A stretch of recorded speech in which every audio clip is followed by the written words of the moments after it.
Afternoon. Welcome to our latest webinar, One Job, One Timeline.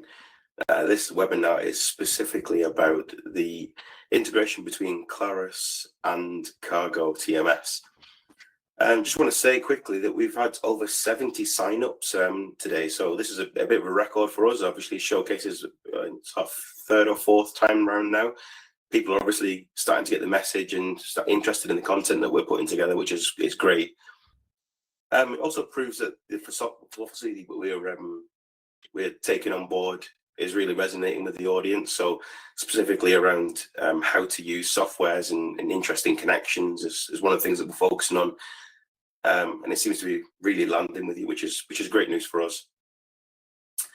Quick bit of housekeeping. We want to just let everyone know that there is multiple ways to get questions into the team. One is through the question and answer facility on the webinar itself, but equally, if you want to drop a comment on the LinkedIn Live, we've got people that will be picking those up and they'll make sure that that gets across to us. So feel free to drop them in at any point. We'll be answering questions as we go, but we'll also be making sure that we answer any questions in detail at the end. Okay, to that end, we're now going to do some introductions. Obviously, if you've joined the webinar before, you will recognise me. My name is Craig Robinson. I'm the COO of Clarus. We have quite a few people on our webinar today to get a real breadth of insight. The first person is our Head of Solutions, Matt. Do you want to go through and introduce yourself? Absolutely. Hi, everybody. Yeah, Matthew Butter, Head of Solutions at Clarus. I've been with the business 5 years now, but previous to that, I was in logistics and operations since I left school. So there's probably not a job I haven't done, to be fair, which puts me in good stead for this job. It helps me to understand what you do, and I've probably seen it before and understood all of your headaches and the extra hours that you have to put in to get stock out the door or stock in the door. So yeah, nice to meet you all. Great. And Sam?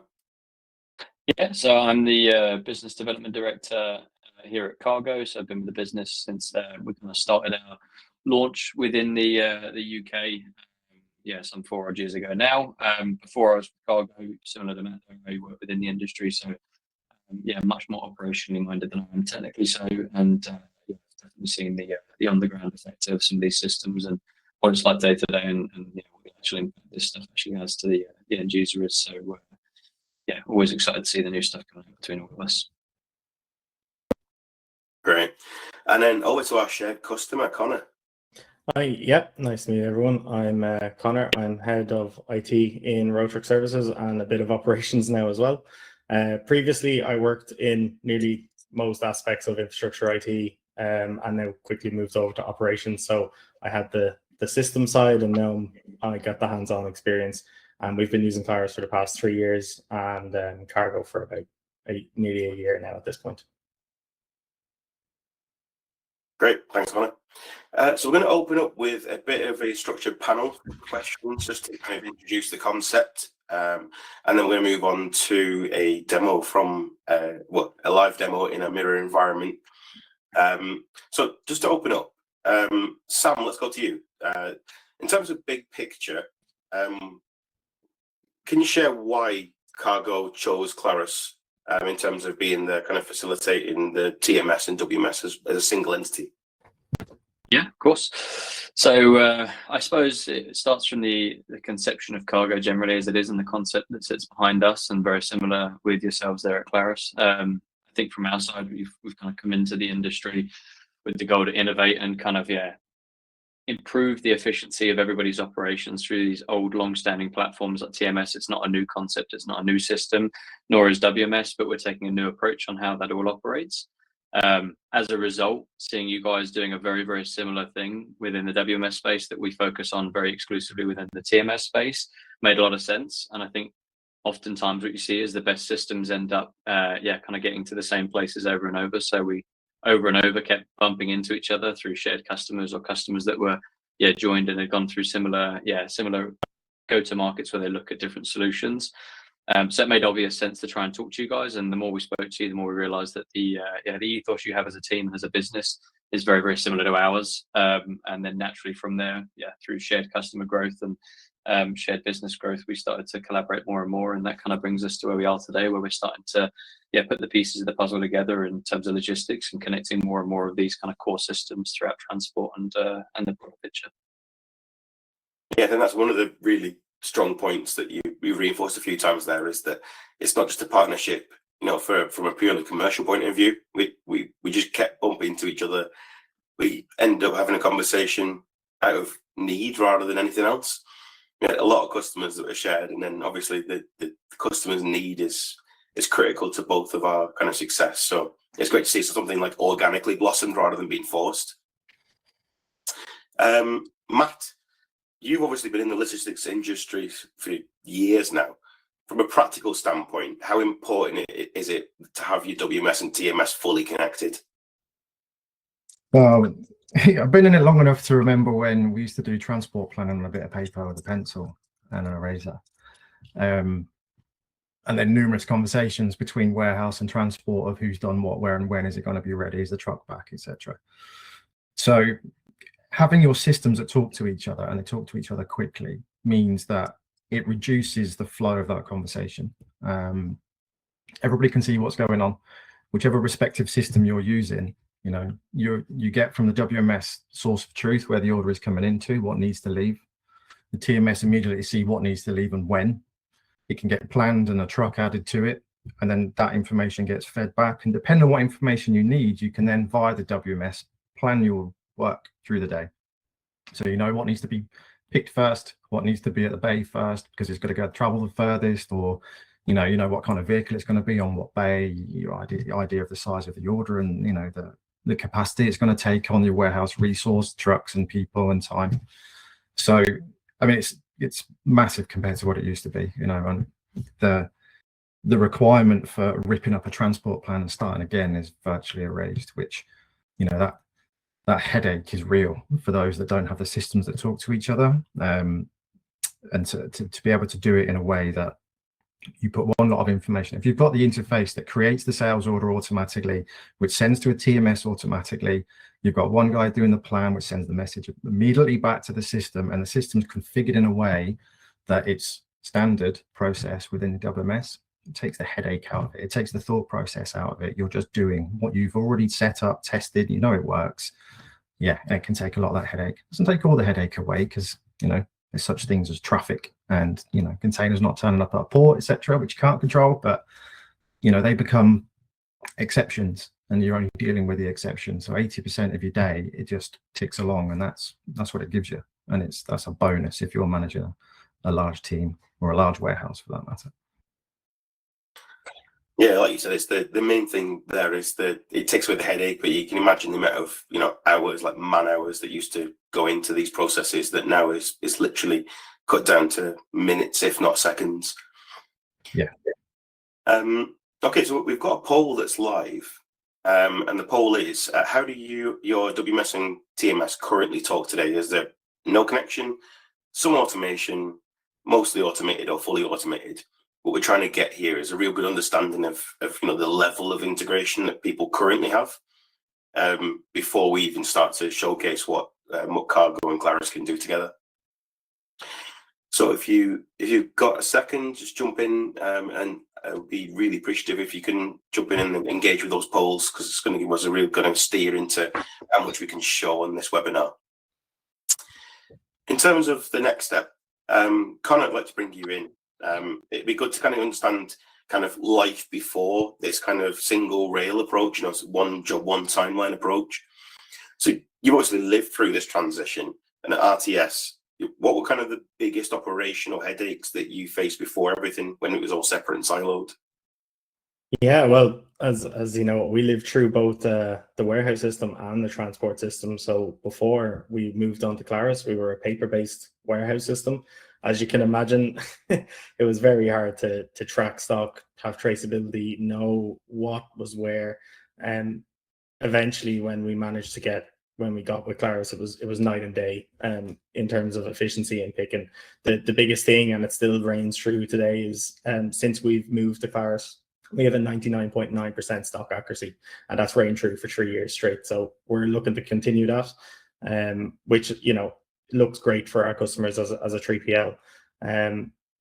When we moved, we still done transport, but the customers that we had at the time were very regimented and very structured. So we had the same delivery locations on the same day at the same time. It was, you know, a headache for the start, but eventually we got into some routine.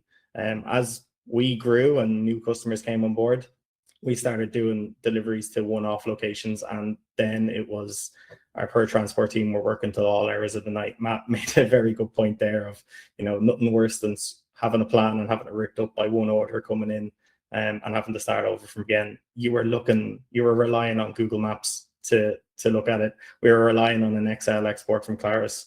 It did take time, and many times our transport team were there till 7, 8, 10 o'clock at night, depending on the day and depending on what was going on.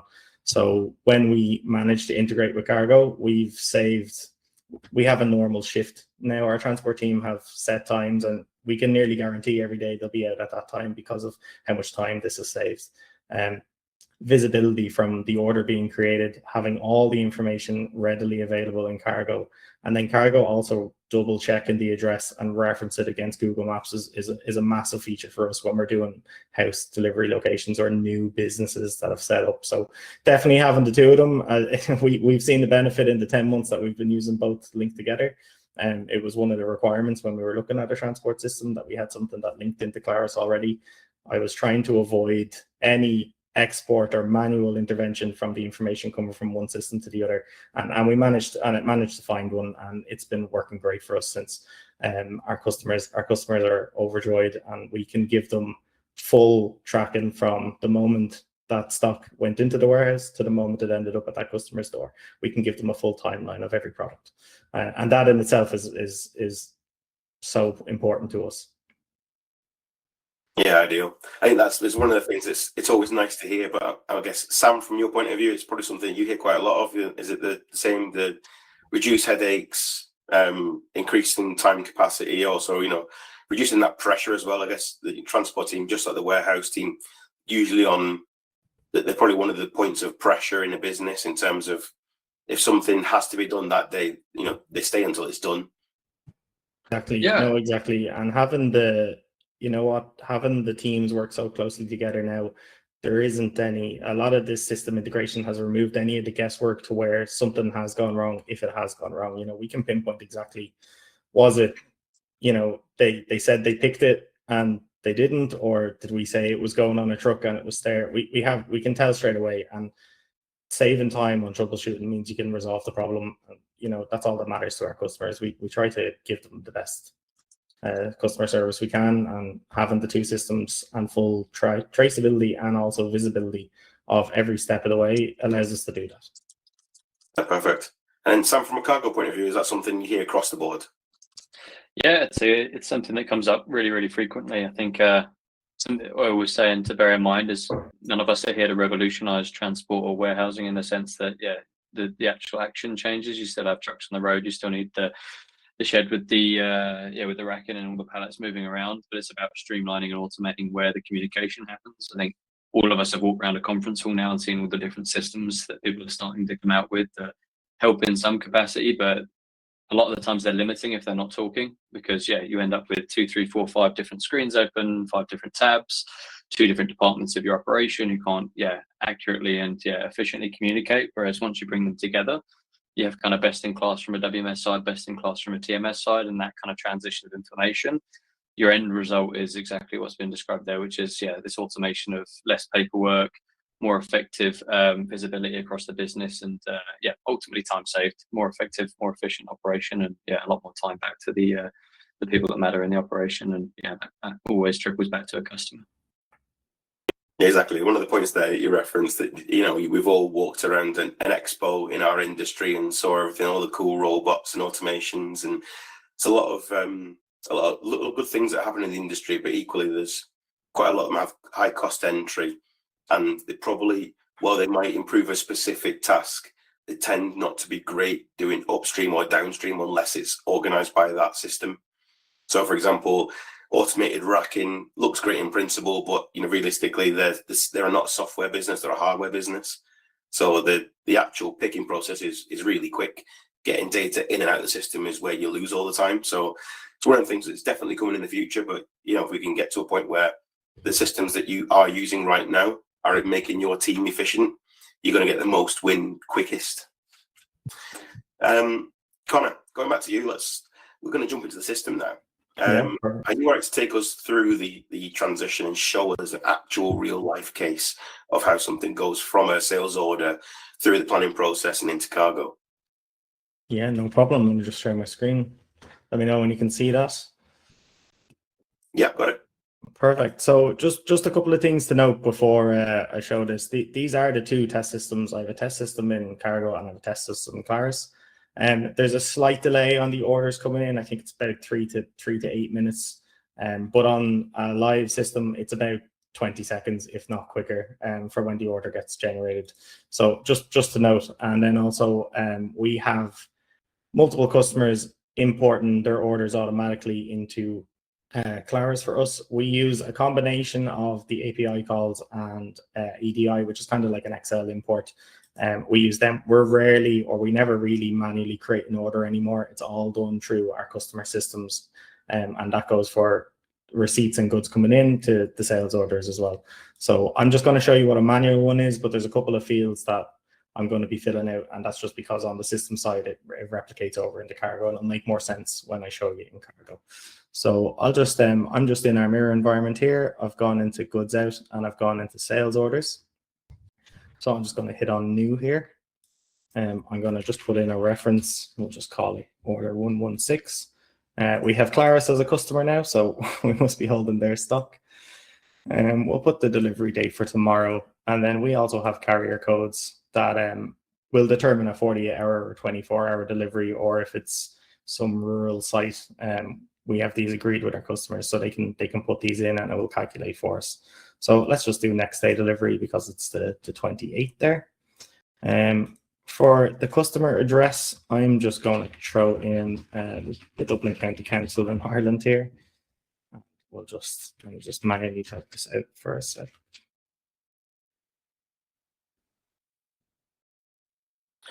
While you're typing that out, one of the things to flag in Clarus our side is, I guess, Matt, you're probably the best person to talk about this, but just the level of flexibility we've got when it comes to most of our fields and the extension fields. Yeah, generic fields. We have generic fields that you can use whatever you want it to be. And using those fields, whether it's against the stock itself or against the account or against the sales order header, the beauty being that what you see is available in the API.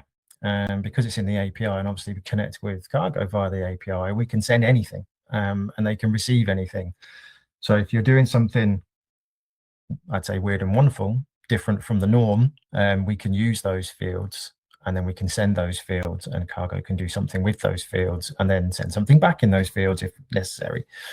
So yeah, it becomes quite powerful in that respect. You're not kind of locked into the black and white and it must be this one way of working. That's what everyone expects it to be. It's, if we've got to make some amendments, we're able to. And that's... Yeah, sorry, man. I'm going to show exactly just what you said there exactly now, because we have a few custom fields set up and test.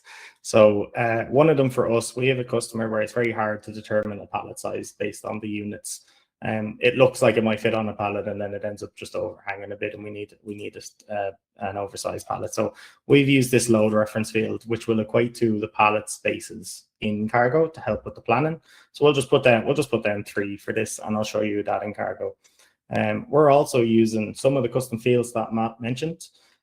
We're using string 3 and string 4, and this is just, there's a PO number that our customers need to provide on the proof of delivery documentation, and there's also their own unique reference that they have for their customers. So we're storing both of these in Clarus to then send this information over to Qargo, so their customers can see everything they need to see. So we're just going to type in 1234 for this, and we'll type in 1001 for the PO number. And then when I go down to products here, we're just going to add 3 products here that we have in stock. You can see I have 9,000 of them in stock. and I will. Perfect. And we'll just say we're taking 300 of them. We'll take 40 of the organic shots, and we'll take 150 of the protein bar cookies. So once I'm here and the order is created, I can save it, or I can save and process the picks. And this will allow or open it up to be able to be picked by the workers in the warehouse. So I'm just going to hit on save and process picks here, and then perfect. So now what that handshake is happening with Qargo. Normally, if I logged into Qargo now in our live system, we would see that order already, but there's a couple of minutes of delay. So while we're waiting on that delay, I'm just going to move over here, and I'll show you what it looks like on a handheld. So this is just what the scanners see in our warehouse. So I just have it on the computer just to show you exactly what picking looks like for us. So if I go in, we'll see it's this order here I've created, and I can go into the picking lists just to show you the real-time update. So now that I'm here, the way we do it, there's plenty of ways, and I'll let Matt talk about them, but we go into pick and we say from order list. And what this does is it shows everything that we've released to pick for that day. So I can see here that I have 2 orders for 114, but I know I have 3 lines, so that this is the one I'll be using.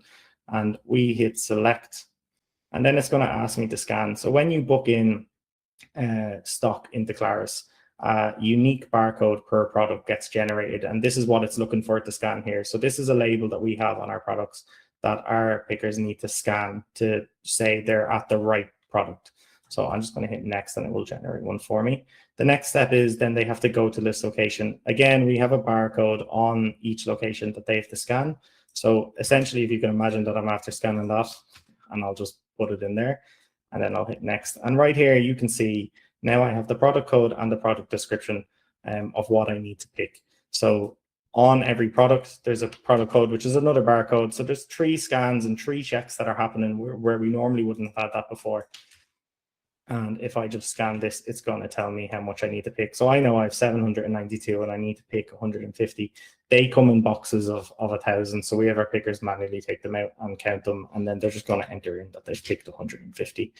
And once I'm done with this one and I hit next, it's going to ask me to do the next one. So now it's going to ask me to scan the next one, which I'll do. It's going to tell me to go to this location, which is, again, I'm scanning a barcode. And now you can see here that the product has changed. And if I just scan the barcode there, there's 360 available, and I need 300 at this specific location. We have them stored. There was 9,000 just stored across multiple locations. So I'm just going to go through. And now that I've done 2, I just want to show you in test here. If I was to refresh this page, I can see in real time that I've picked, or that the picker has picked 2. And this is something from an operation point of view, you can see, you'll be able to see this, and you can see it on, if I just go into picking lists, you can see the progress of every pick, which is huge. You know, you can see when an order, if there's an urgent order that someone gets a call for, they can see where they are on the line and they can push it forward. Or if you're looking for just to see the efficiency of it, you can track this as the day goes on, and you'll be able to see exactly where, and you can set this up where you can see the picker as well. So I'll just go back into this. And again, this is just one way of using it. This is how we use it. But once I'm done, I'll let Matt talk about the others. And then it's just the last product here. So once again, do this. Once again, we're scanning the barcode. And once again, we're confirming the quantity. And that's the order fully picked. And you can imagine when you're scanning, there's no copying and pasting. It is very quick to scan. Now, Matt, you saw how we do it. I'm sure seeing multiple customers, there's plenty of ways to do this. If you want to talk about some of the others, I can click in to each option if you want. Yeah. Obviously, what kind of showing you there is the configuration we've done for them specifically. There are lots more buttons, and not every button we have is on everybody's implementation. The beauty of our HHD app is we can configure it based on what you need it to be. So, I mean, we've got versions, for example, the picking flows. If you go into picking for me on there, Connor, they're the options that RTS have got. But we've got other options we can use. We've got by carrier and by carrier service, for example. So if you were managing your orders and your dispatches using external carriers or on different services, we have the option to split that pick by that carrier. So if you knew, for example, that you've got a particular carrier that does the north of the country and you're in the south of the country, and therefore they need to be done first, you kind of work with your local process there, and your users can go, well, I know I've got to do that carrier first because that's going to turn up at 12 o'clock today, and I'll get those picked first. Once they're done, I'll move on to the next carrier because they'll know they're coming later. We can even use, what would be really good on here. So Connor was talking about load reference. So, you can have pick by load reference. So if you have a specific load reference that you bring through from Qargo, you can use that load reference to capture all your orders together and say, well, this load reference needs to be picked as first because it could be multiple orders. And that could be your starting point for your picking flow. So essentially, the point is whatever fields we're adding are those what we used to call generic fields or the standard fields within the system, is be able to use them somewhere within the flow. And if it helps you step through your process and get things picked more efficiently, then we can do that. And that's the beauty of that application. And it's forever evolving as well. It's just getting better and better. So every field we add, we can surface it within the app and we can use it in whichever way we choose to use it. Yeah, same for receipts as well. You can, receipts, you can receive more than one way on that standard receipt process, or you can do a receipt by product, for example, which is if you were doing a container freight, and we all know that containers are never stacked in the way that we want them to come off. It's never all in one product. You've got one product at the back, and the next quarter of that container is product 2. The next quarter of that container is product 3. It's normally all the products all slapped together in the back of the container, and then you have to sort them as they come off. So we've even got a flow for that where we can define how many we're expecting. We can count as we go through it what has been received and what's left to receive, and allow you to kind of shift between your pallets, because we all know what a bit of a nightmare that is. That's a good point. And I guess, Sam, from a sales point of view, the level of flexibility that's in Clarus, but equally with Qargo, and the fact that we can pass over pretty much whatever data we need to for any instance, how much or how valuable is that from a sales point of view when you're engaging like new customers? Unmute myself at the beginning. So it's hugely beneficial. I think anyone that's been in transport for long enough knows that there's no two operations that function the same way, that call the same thing. I think everybody's very, very unique about how they like to put things together. They have different customers, different needs. The transport or the WMS in that case calls for different requirements. And if you don't have that flexibility and instead you're offering something that's a lot more rigid, it just makes it either impossible to use or you're forcing people to use it incorrectly. And that's often what you see when you go into these operations that have been around with a single way of working for a really long period of time, is they found a workaround, because everybody fundamentally that we talk to and that we deal with in this industry, they're problem solvers. Everybody that will have joined this call with in some operational capacity day in, day out, that's really the job, is it's solving problems, right? So if you're faced with a rigid system, you solve it by figuring out a way around it. We don't want people to work their way around it. We want the system to operate the way it's intended to, and to solve the problem up front and right there. And if you don't have that customization, it just it can't happen. Exactly. I guess moving one step ahead of that, you've got from a shared customer point of view, if you're trying to sell your services, having that flexibility to say yes more often is a massive benefit, both in terms of the TMS and the WMS.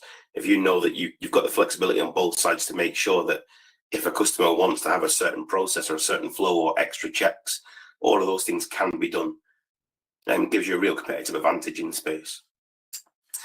Okay, going back to Connor, we should have had now the data transferred. Let's continue on with the rest of the demo.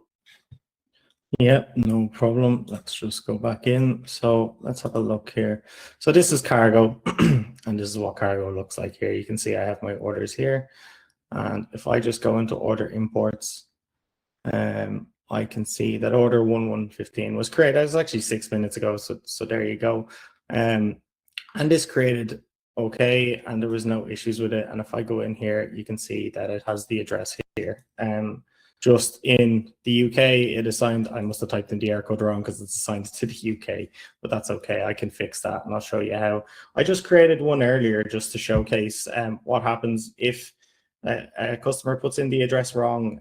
Qargo has a reference. It references Google Maps just to make sure that the location is right. And this greatly benefits us when we're delivering to houses and we're delivering to new businesses and the such. So I just put in here where I purposely put in the wrong address. So this is your kind of main screen. I literally just clicked over to order imports. I can click on this and I can click fix order data. And it's just telling me that this address, either it can't be found or one we've put in doesn't exist on the system. And all I need to do is I just need to click on the delivery location, click down to this yellow box where it's here.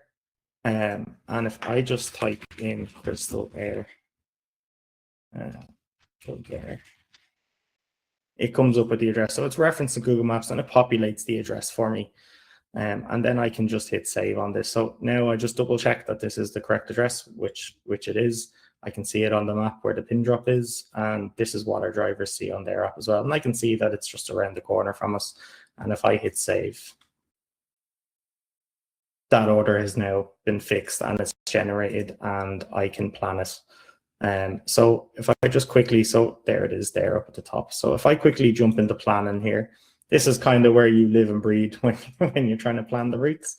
I've just added myself and a truck down here, and I've also added a job because I want to show you how easy it is to modify a job that's already been planned.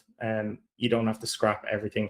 So I just added in, I have a few here, and I've also added one collection in from Clarus, which I just want to show you. It looks different. So there's Clarus there, and it's a collection from Clarus to us. It comes up as a triangle instead of a normal delivery, which is a square. And then these numbers in the middle are the pallet spaces that each order takes up. So you can see straight from the map how big an order is. Like I can see this one's 10 pallets, but it is close to us. I can see this is 2 pallets, and there's a bit of customizability on how big or small you'd like them to be. And you can do it by weight, you can do it by pallet spaces. It's entirely up to you. So we just have this here, and if I just click on, so there's multiple ways to route. I can click on them like a little puzzle, just click on each order, and I can just add an order in here, or I can click them here, and I can either click or I can drag and drop. So now I have this route I just want to show you. So I have this route here to Galway, but say I'm going to Cork instead. I can just click on Cork. I can just put it in here, which will do the collection and the delivery. I hit save, and now it's added it in that I'm going to Cork first and I'm going to Galway second. Say now there's another run for Galway that someone else is doing. All it takes for me is to drag and drop this back in here for it to unplan. And Matt will know from previous experience doing it on paper, that's a huge time saver there. Having the ability to modify it real time, and this just really greatly improves the efficiency of how you use transport and routing. So now if I click into the order, so I'm just double clicking on this here, it just opens up the trip for me. And I can see that it's 227 kilometers with a total of 3 hours and 20 minutes driving to get to this location. And I can see if there's any tolls. It calculates the tolls for me as well. So I can also do a bit of cost calculations here and look for the better routes when I'm routing. There's also an optimizer built in, which you can click optimize to optimize the routes, and I'll show you that shortly. So let's just add in 2 more drops here. And we'll just add it, and I'll take this one away when I save. So now I've saved, I'll just take this one away. And you can see how quick it is. The system's instantly responding. So now when I go back into this order here, it wouldn't make sense for me to go here, then back to the depot here, and then to here. You can see that it's 13 hours in total, which is too long for a day. I can manually change this by just moving from hitting edit route here and moving them up and down to how I feel, or I can hit optimize route here, which will optimize it in the fastest route. So I'll just click this and I will show you when this thinks about it. It is quicker on live, it's just a test system. And this will optimize the fastest route for us.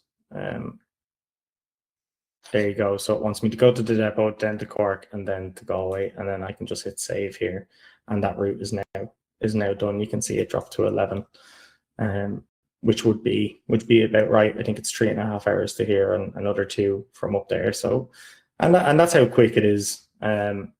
We also then, I'll just show you on that order that I created earlier. I'll just come back here. If I go into this one here. So we have the PO number stored here and the reference number stored here from the extra fields in Clarus. So we're using fields that are hidden away from our regular users, but they are populating in here, and all this generates helps generate into a proof of delivery. So I'll just generate a blank one here for you so you can see what it looks like. If I just open up this, you can see that it's collect from us. There's the reference there we put in. It has all the information, and then it's named and signature. So what I'm going to do is I'm going to just go back into planning, and I'm going to send this to my, oh, it's not set up. I can just complete this. So I can just say we've sent it and it's complete. And if I just complete trip times here, and we'll just say we're going to complete just 1 for the moment. I just want to show you what it looks like. So you can see this change from blue to purple. Purple means it's in transit. So now the driver is ticking along his route. So he's in the middle of doing his route. And there's plenty of fields you can see. You can go into stops and you can see the full trip that we have here. Or when you're on the planning screen, you can see it. And if I was to complete all trip times, this now goes fully green to show that it's completed. So it was 3 minutes in a test system from when an order was created to when I had visibility on this. There is no delay. You don't have to wait for the warehouse to pick every order, so you can do an export to then put it into a different system. You can route in real time. We have planners now that are looking at this screen all day and just modifying the routes as they go along, because it's so quick and it's so easy to do.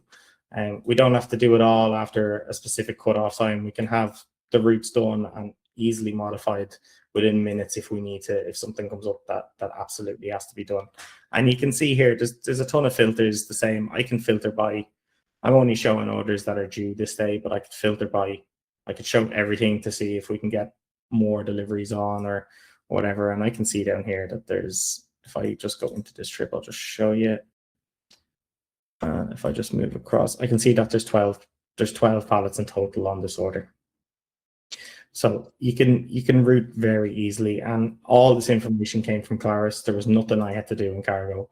And yeah, it's just having the 2 systems talk just allows us to work in real time, and there's no manual intervention.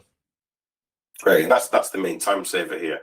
I guess, Sam, from your point of view, when you're looking at the TMS side of things, where do you tend to see the ROI come from? What, specifically just on TMS, or the collaboration between the TMS to the WMS? Yeah, if you look at the TMS, then we'll discuss the WMS and then kind of bring it all together, I think. Yeah, of course. So yeah, from a TMS perspective, like I mentioned earlier, it's one of those, you're not going to revolutionize and change the fact that you need wheels on the road and the truck's actually moving. So you're never changing that fact, but what you are doing is incrementally improving all of these massive time save areas. So a huge part of what we do is automation, right? Whether that be through the new AI tools that we released that automate some checks like with PODs or documents or validations against documents to make sure that they're right, which normally and historically take teams a huge amount of time. Whether we look at the efficiency from a planning perspective, so like Connor's just shown there beautifully with the optimization, taking large subsets of orders that need to get allocated out and being able to do that in a really efficient and really quick manner.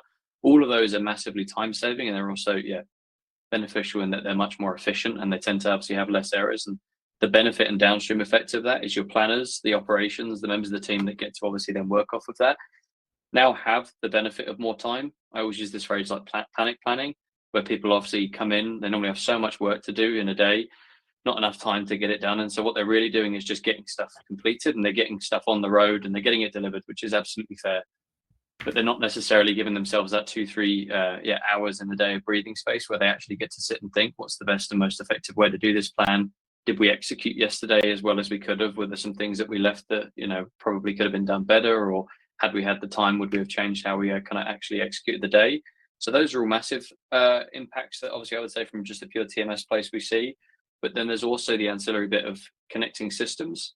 So we integrate across the board about as heavily as we possibly can in all areas. And basically the impact of that is suddenly what you'll find in the transport office, you have multiple screens, multiple systems, all with different bits of information on. You have planners and CS teams and managers and everybody else in between desperately trying to piece together a picture of what's actually happening on the road, what's being asked of them of their customers, and how the two of those actually come together to be effective and efficient. And then when you bring all those systems together like we have here, and we have these integrations, and we start getting the relevant information shared between them, you suddenly have one screen where you can see all your comms with the customer. You can see, how that has impacted your warehouse team from a pick perspective. You can see what it does to your driver, and your team are no longer trying to piece together this incredible jigsaw puzzle of what's in the warehouse, what's arrived, what hasn't, what's on the road, what's delayed. And instead, they're able to look at that one plan board that we just looked at there that Connor was sharing, and at a glance be able to tell, I see what's going wrong, I see what's going right, I can manage the exceptions now, I can deal with that, and I can get that time back. So I think summed up, it would be a time-saving device, but there's an awful lot in between there that you see that kind of comes into play there to help as well. Absolutely. It kind of fits really nicely into what we see WMS side as well. Matt, what about you from WMS? Where do we see the real ROI wins? I think if you kind of boil it down, it's, you know what you need to do first. I've lived in operations where, you don't get your transport plan because they don't know what they're doing yet. If you don't know what the transport plan is, you don't know what to pick first.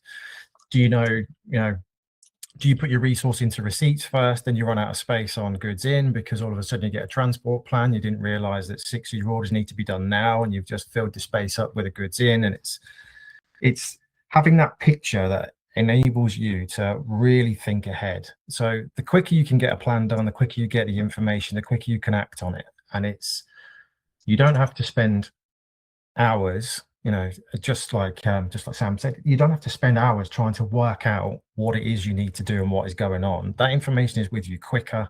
It helps you to plan your staff sooner. You've got to think about what staff do you need? How often in the past would you have to get, agency labor in, for example, just because you knew at some point you're going to be running out of time, so you need people to help you catch up. So you're carrying that extra cost.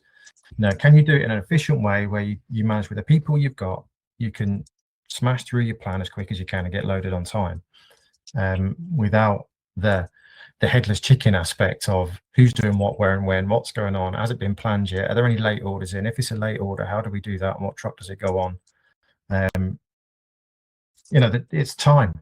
That's where the return on the investment is. It's time. Time's a massive thing, and it helps you think about other things.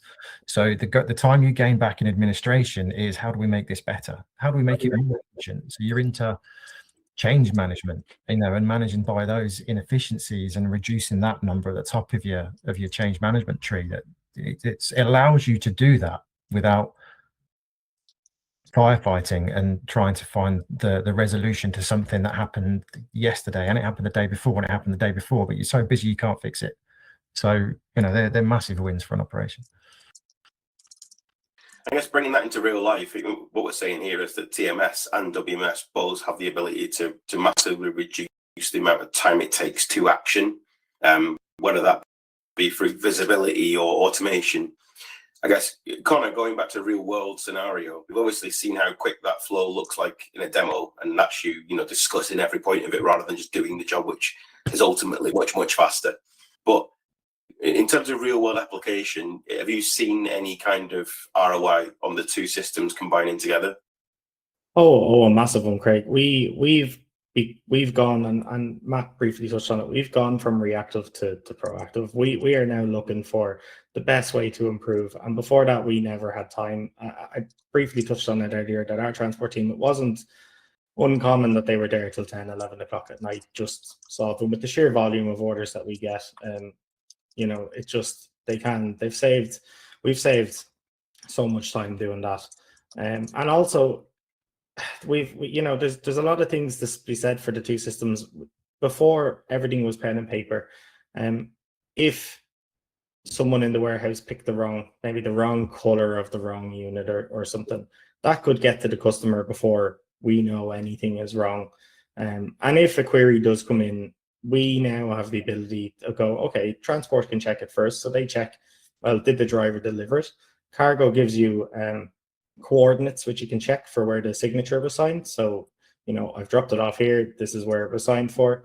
We can confirm all that's right. And then we can go back to the warehouse and say, hang on, would you just check? And the only error that really, if it was mispicked, is they scanned the correct product and they physically picked the wrong one. That is the only thing we've ever seen. And there is no way for Clarus for them to scan properly and pick the wrong product.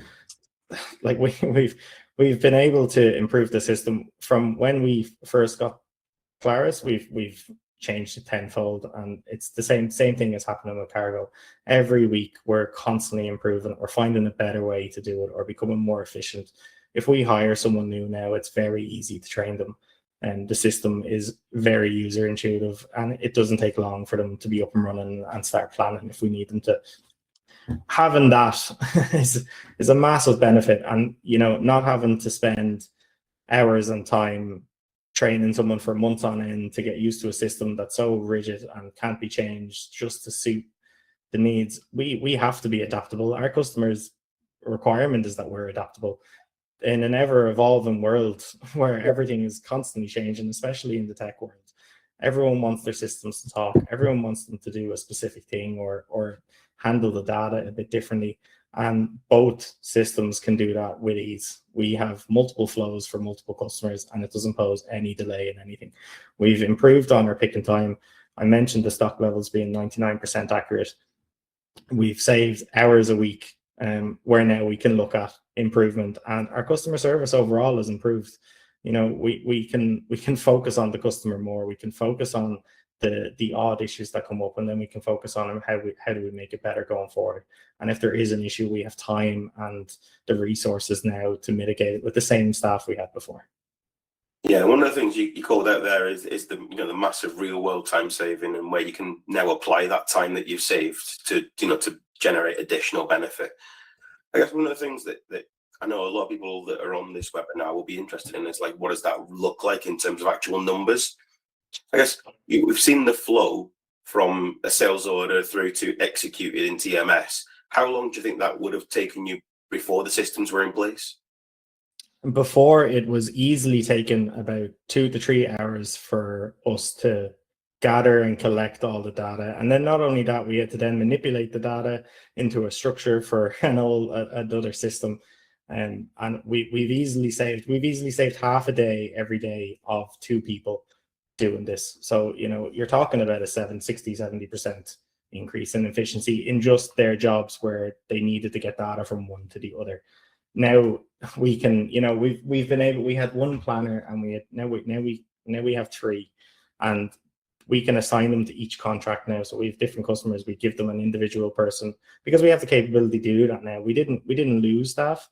We just gained the resources, and they have the time to spend at this customer. So the way we've operated, we give one, like an account manager nearly, to this customer, where before it was all hands on deck, all trying to figure out the best way to fix it.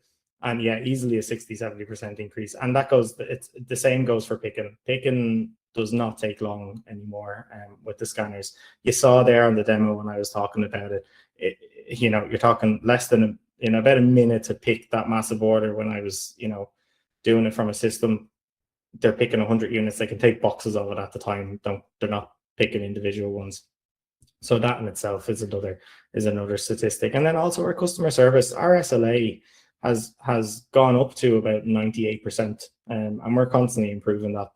Not that it was too low that we were worried, but we want to get as close to 100 as possible.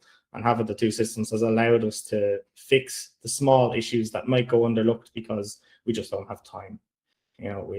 Matt hit the nail on the head there. You're constantly firefighting. You never have time to actually look at the root cause for some of the issues. They're just so minuscule.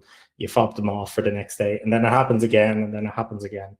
Now, the first time it happens, we straight away go into investigation. We then do a change management, and we mitigate it going forward. And that speaks for our customers. You know, we don't change and we don't improve because we just want to annoy people. It's the demand of our customers, and it's what our customers respect. They're evolving for their customers, and we're just doing the same in kind. And the adaptability of both systems gives us that tool and the ability, as you mentioned earlier, to say yes more often. I haven't seen something that have been asked of us that we haven't been able to solve. And you know, it's a real deal breaker for our customers and ourselves. I mean, it's a glowing reference for both companies. I guess one of the things to call out here is that you've only been a customer for 10 months or so.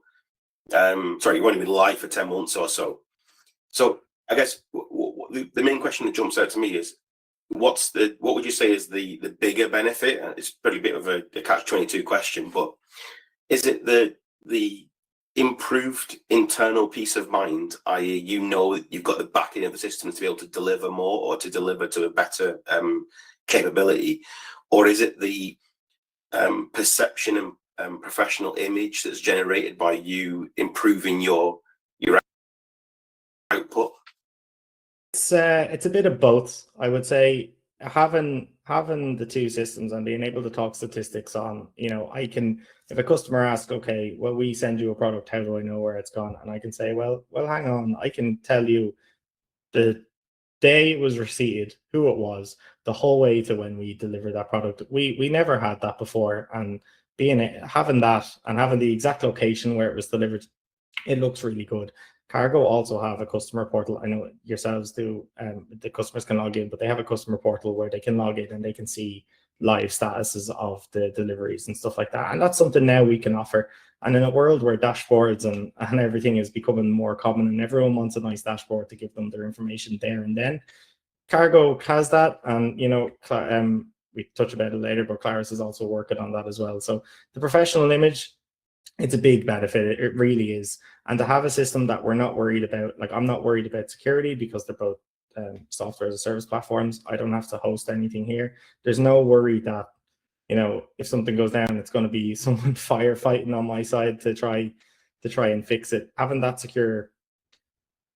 the security of it, and also, you know, we can just rely on the software is a big benefit. And then for us using the systems, we like the change. We like to evolve. We like to look for the better. We like to look towards the future. We're doing a lot of things for environmental. We have a couple of gas trucks now that we're using. We've had them for a few years. So being able to, like, Qargo can show us the CO2 emissions. It can show us, you know, everything. We get a lot of information from Clarus, and then based on that information, we can then look, and based on the weight of every product, based on the height of every product, we can determine different vehicles. It just, having them to talk, you don't realize how important it is until you actually have them talking and working the way you intend. I can't fault them. Yeah, we're only 10 months, but in those 10 months we've modified it a lot, and it works to what we need it for as of now. But we're always looking for new ways. Yeah, and I guess that falls back to the thing that we've been discussing on this webinar, and it gives you the flexibility to be able to react, constantly change, and spend that time. I guess that's the main kind of crux of what we've all been discussing is, you know, time is money. So where are you going to spend that time to make sure you get the biggest reward? And if we're going to spend that time, then we might as well use it in the system and make sure we're getting more out of it, because, you know, the more time you can spend improving your processes and making sure your systems fit the new processes better, the more you'll exponentially get a return. We're just going to move on to a second poll. So the second poll is, what outcome would move the needle most for you? So if you're watching this webinar and you're on live, the options are, it generate less admin, it would increase visibility, it would reduce the amount of calls we're taking, or it would generate faster billing. So if the question is, what outcome would move the needle most? So if you were to do one of those things, what would move the needle most for your business? It'd be really interesting to get your feedback on that. And I guess moving on to the next section, when we look at kind of opening it up to the floor, what's really the next biggest thing when we look at the WMS and TMS integrated together? we want to look at the future. Yes, you've everyone's just seen how the flow works and how fast it is and how configurable both systems are. But I guess handing over to Sam, what's the next biggest thing coming from Qargo's side in terms of that integration? Yeah, of course. We have a handful of things that we've got currently roadmaps that we're looking at as well. And I think a lot of our roadmap is dictated from our customers. So I always say we kind of follow the sniffer trail of our customers, and between them and the kind of R&D side of Qargo, they find hopefully will end up being the holy grail of kind of TMS and integrations with ancillaries like yourselves. But from our side, I think we've got three kind of ones that we'd bring up from today's perspective. So one would be more flexible order import triggers. So obviously it'll be an extension to what we've already got, which will allow a kind of like pick list, for instance, to trigger the pull through of orders into Qargo and vice versa. So it makes things a little bit more smooth from that side and widens the scope. We've got load building upgrade. So we'll obviously do a richer set of instructions that we'll be able to share into the WMS. So when we are building loads, we'll be able to share more data through to Clarus in that regard, so that when it comes to actually building the back of the truck, you guys have the information that's been put together from the actual planners themselves direct through and into Qargo. And then the other one would be kind of a TMS leading flow for the kind of cross stock and kind of general transport driven parts. So from that perspective, it'll be us being able to share much more data pushed into Clarus, and by that I mean sharing trips that you guys on your cross stock will be able to then execute, so that again there's even more seamless integration between what's being displayed to the forklift drivers in that regard, and what's coming from the planners direct out of the office, as opposed to just pick sheets or order confirmations being pushed through into the system. I guess, and from Matt's point of view, operationally, you see the impact of this day in, day out. Just those little things, like we've discussed ourselves about how we can better work with the information from TMS, especially when it comes to pick planning and making sure that we're utilizing that time, the guys on the warehouse floor, efficiently.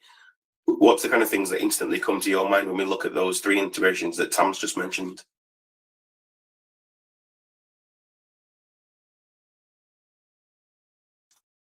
Sorry, Matt, I think you're muted still.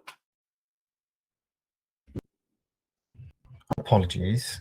From my point of view, it's about information. Having that information of actually what's happening and who's made a decision on it, and bringing that across between teams. It's there for everyone to see. No one's chasing that information. No one's looking for who made that decision, because like Sam says, if that's within the message that comes across, and then we can deliver that to the user at the back door of the truck who's loading it, then that's fantastic. And similarly, it's for us, for anyone that's followed us on LinkedIn or elsewhere, and our own AI journey as well, and the automations that we're going to have, and being able to do something when something else happens and define what that prompt is, so it just does it for you. It's the power of technology and where technology is going. It's remove those button presses and the typing. If someone's already got that information and they want you to do something with it, send it to you on that sales order that we can then create and send across to Qargo. We then do something with it and add a note to it and send it back. Without people having to understand what the SLA is for the customer, or don't forget that customer needs a pallet with double wrap on it and a triangle on top that tells you what it is, and don't double stack it. Having all of that where you're not reliant on knowledge at the back door. That in itself is massive. And you've got to think about how that creates easy SOPs, or systems of work locally, how you train, how quickly you can onboard, how quickly you can flex your staff when it comes to a peak period, because you don't have to get them in 3 weeks before to train them on how the system works. It's fairly straightforward, and the information is in front of them on a handheld. All of that is massive, and all of it is doable, and it's getting easier and easier and easier to create. So the future is bright as long as you jump on that bandwagon and keep going with it.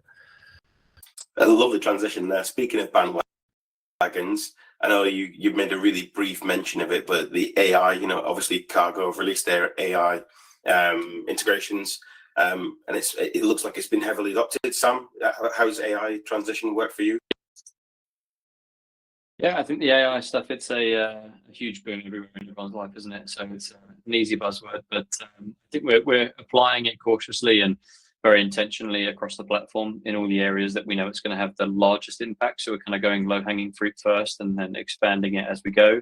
But generally speaking, I think like everybody's day-to-day life, it's such a good tool when it comes to interpreting large amounts of data and being able to take an awful lot of what otherwise would have been busy work or work that just eats time but isn't necessarily particularly skilled, and is able to then go and take that off and just give you guys the responses. So if we look at POD validation, for instance, being able to immediately look at the document that's been uploaded to a job and scan the reference numbers or the delivery addresses, are they all matching and validating against the job itself, or even as far as being able to allocate a trailer. If you want a driver to take a picture of the trailer, and we automatically allocate it by using AI to scan the trailer number and the pictures. So there's all these kind of low-hanging fruits ways in which we've already applied it, and as AI gets better and the adoption gets even more so from our side, will only expand and improve kind of what the downstream impacts are to Connor and the rest of our customer base.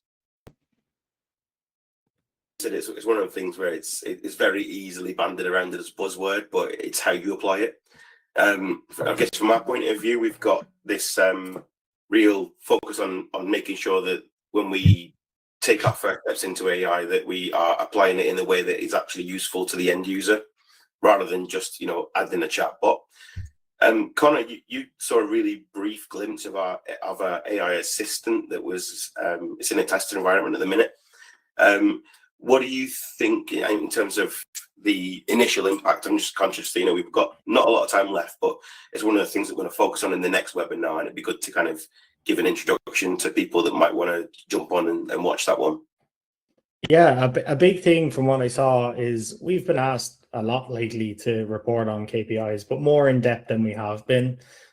We have manual exports that we're running queries on, but it looks like that API is going to be able to take exactly what we need directly from Clarus and give it to us in a clear and concise way with the graphs. You showed me a table there.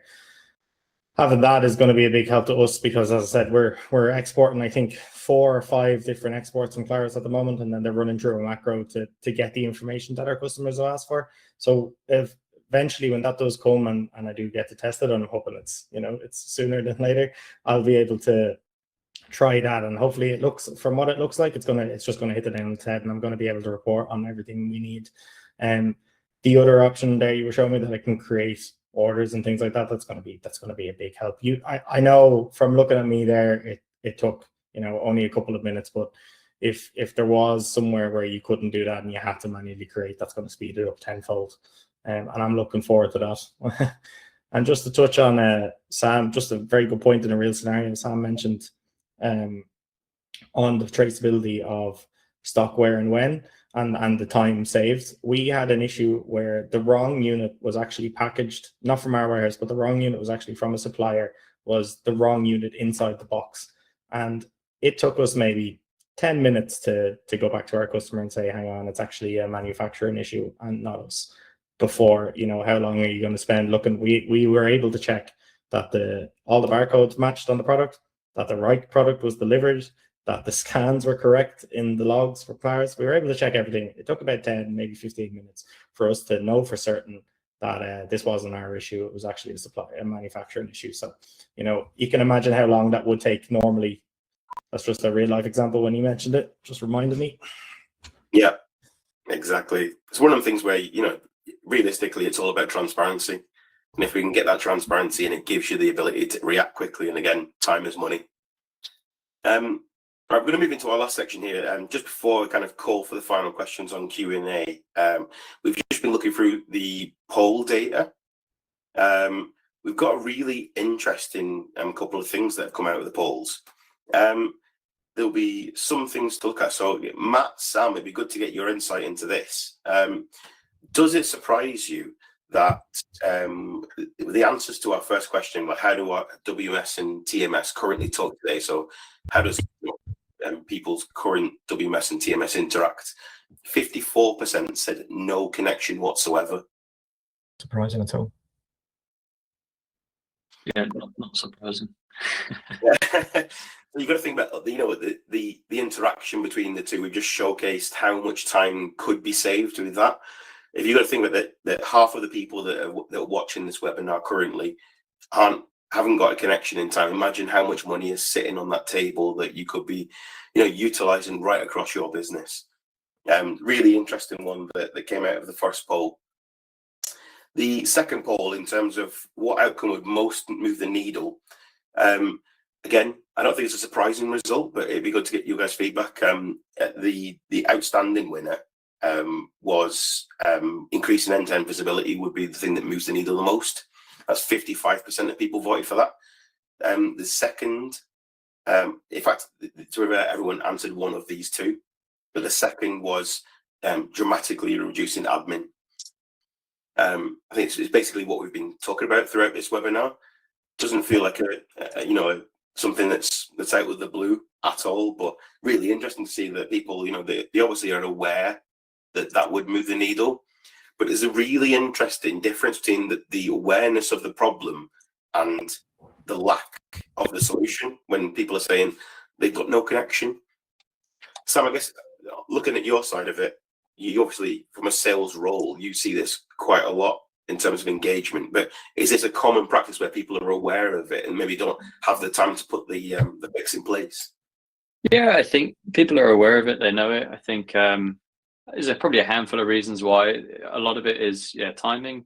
If you have that much administration and there's that much going on internally, you tend not to have the most amount of time to sit in there and canvas the market from kind of a tech standpoint. I think also it's about, change. These systems that we're, on here talking about and that I go on the road and meet customers and prospects talking about, they're inherently very embedded within everybody's operation, right? They've normally been scaling with the business, or they've been put in a handful of years prior. Their team are used to it, their customers are used to it, and fundamentally they're the equivalent of, a beating heart of that business.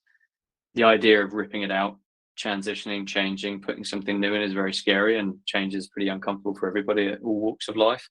But to do it on such a massive level from both really integral systems on your transport side, but also your warehouse side, can be a bit daunting. That's why our onboarding processes, I think, from both sides are so in depth and so kind of so thorough. But I think most people are aware of it, and some people maybe a bit too scared to make the change, or unaware of how easy it could be for them. And for others, I think it might just be purely a case that they aren't aware, right? They might not know our names yet. We're still relatively new, I think, from both parts into the industry. We've not been around for 40 years. And so, it could also just be a pure case that some people just aren't aware that there is a solution to the problem that they've probably been, slamming their head against a wall for quite some time. Yeah, absolutely. I guess there's two things to round up. Just quick call it that we haven't got any questions so far. So if you've got a question, please get it in. We've got a couple of minutes left. The last question that kind of really calls out to, I guess, Connor, is probably more for you, is that, just based on what I've talked through there and what Sam's come back with, how did you find the time to put this solve in place? It was kind of, especially when we went to Clarus, it was kind of like an ultimatum where we had gotten a new contract. They had come in and seen that we were paper-based, and they said, hang on, you need a warehouse system. And we said, okay.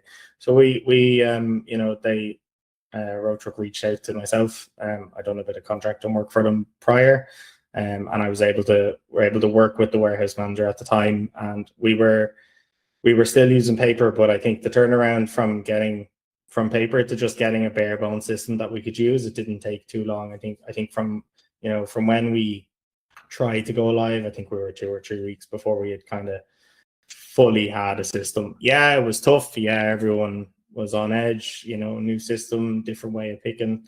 People don't like change.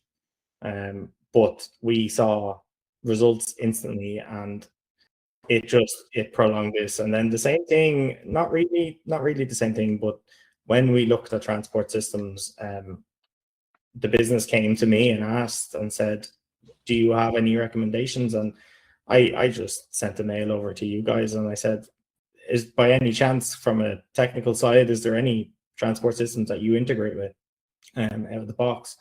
And you came back and recommended Qargo. So I reached out to them, liked what they had. It definitely suited our style and the way we run transport and the operation that we have. It suited that. So we said, okay, we went and we had a few conversations with a few others, but ultimately I was pushing for a direct integration because I knew if we had have gone down the Excel, we'd never be out of Excel. We'd be using Excel in some shape or form. So I was trying to eliminate that, eliminate paper at the same time. And yeah, the both systems linked up, and it was very quick to get them up.